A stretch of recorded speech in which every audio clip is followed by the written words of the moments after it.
একটা আওয়াজ আসবে, আসমান থেকে একটা আওয়াজ আসবে, এই বান্দা তো মিথ্যা বলল, রসুলকে দেখে চিনতে পারে নাই, বলল লা আদেরি, আমি চিনি না। নাউজুবিল্লাহ। রসুলকে চিনতে না পারার কারণে কি বলবে, লা আদেরি, আমি তো এই মানুষকে দেখি না। মানুষ যে এরকম বলতো আমি সেরকম বলতো। আল্লাহ তাআলা আমাদের বিবেক দিয়েছেন, অমুক কে কি বলুক সেটা আমার প্রশ্ন না।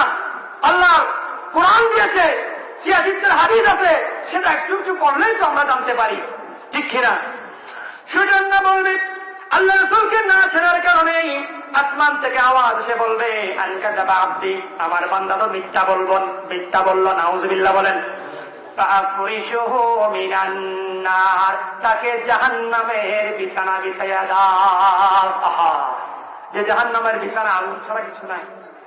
যে জাহান্নামে হাদিসের কিতাবের মধ্যে এসেছে, আমরা যে আগুনগুলো জ্বালাই, যে আগুন দিয়ে ভাত রান্না করি, ভালো কিছু রান্না করে খাবার দাবার গ্রহণ করি, ওই আগুন হলো জাহান্নামের যে আগুন ঝরে, সেই আগুনের ধোঁয়া মাত্র, ধোঁয়া।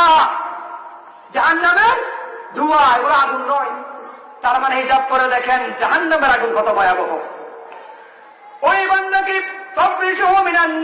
জাহান্নামের বিছানা বিছিয়ে দাও, ধোঁয়ার বিছানা, আগুনের বিছানা বিছিয়ে দেওয়া হবে। আবার তাকে জাহান্নামের পোশাক পরাইয়া দাও, যে পোশাকের মধ্যে কোনো আরাম থাকবে না, কাটা থাকবে।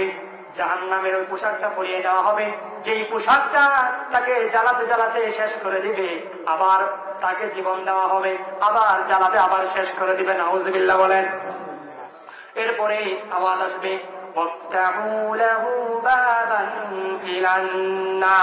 তাকে জাহান্নামের দরজাটা খুলে দাও। নাউজুবিল্লাহ।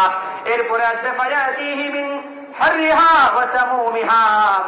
সে জাহান্নামের ওই আগুনের উত্তপ্ত আগুনের সেই ধোঁয়াটা তার গায়ে এসে সে জ্বালা জ্বলতে জ্বলতে শেষ হয়ে যাবে, আবার ঠিক হবে, আবার জ্বলতে থাকবে। এভাবে আজীবন চলতে থাকবে। কত কঠিন! এরকম কঠিন একটা পরিস্থিতির মধ্যে পড়বে শুধুমাত্র আল্লাহ রসুলকে না চেনার কারণে। আল্লাহু আকবার। তাহলে নবীকে চেনা দরকার আছে না নাই?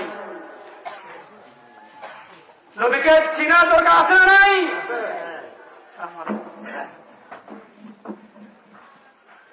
তাহলে আমি আমার বক্তব্যের শেষের দিকে যাচ্ছি। একটা কৌল বলে, হযরত হাসান বিন সাবিত রাদিয়াল্লাহু তাআলা আনহু, যিনি আল্লাহ রসুলের শাহিদুর রসুল ছিলেন, আল্লাহ রসুল সাল্লাল্লাহু আলাইহি ওয়াসাল্লাম যখন দুনিয়াতে ছিলেন তখন উনি আল্লাহ রসুলের সামনে আল্লাহ রসুলের শান করতেন। সুবহানাল্লাহ। উনি বললেন, وأحسن منك لم تر قط عيني يا رسول الله صلى الله تعالى عليه وسلم, আপনার চেয়ে দৃষ্টিগোচর এত অপরূপ সৌন্দর্য পৃথিবীতে আর কেউ নাই। সুবহানাল্লাহ। এত সুন্দর কেউ নাই। وأجمل منك لم تلد النساء, পৃথিবীতে যত মহিলারা আছে, যত বড় নেককার পরহেজগার, যত ধরনের মানুষকে দুনিয়াতে তারা বাচ্চাদেরকে দুনিয়াতে পয়দা করলো, দুনিয়াতে জন্ম দিল, আপনার মতো ওই রকম ভাগ্যবতী মহিলা, আপনার মতো ওই রকম ভাগ্যবতী মহিলা আপনাকে জন্ম দিয়েছে, এই রকম কোন জন্ম পৃথিবীতে আর হয় নাই। সুবহানাল্লাহ। কোন মহিলা পৃথিবীতে আপনার মতো সুদর্শন পুরুষ জন্ম দেয় নাই। সুবহানাল্লাহ।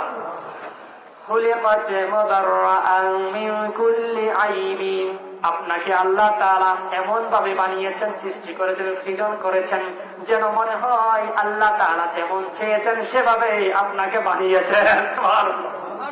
লাকাদ খালাকনাল ইনসানা ফি আহসানি তাকবীর, প্রত্যেকটা মানুষকে আল্লাহ আপন থেকে মহব্বত করে বানিয়েছেন, কিন্তু রসুলকে তার মধ্যে শ্রেষ্ঠ বানিয়েছেন। বলি সুবহানাল্লাহ। কাআন্নাকা ক্বাদ খুলিকতা কামা তাশা, আপনাকে এমন ভাবে সৃজন করেছেন যেন আল্লাহ তাআলা নিজের মনের মাধুরী দিয়ে মাহবুব হাবিবকে সৃজন করেছেন। বলি সুবহানাল্লাহ। আল্লাহ পাক রব্বুল আলামিন আমাদের আসা যাওয়া উঠা বসা কবুল করুন, বলি আমিন।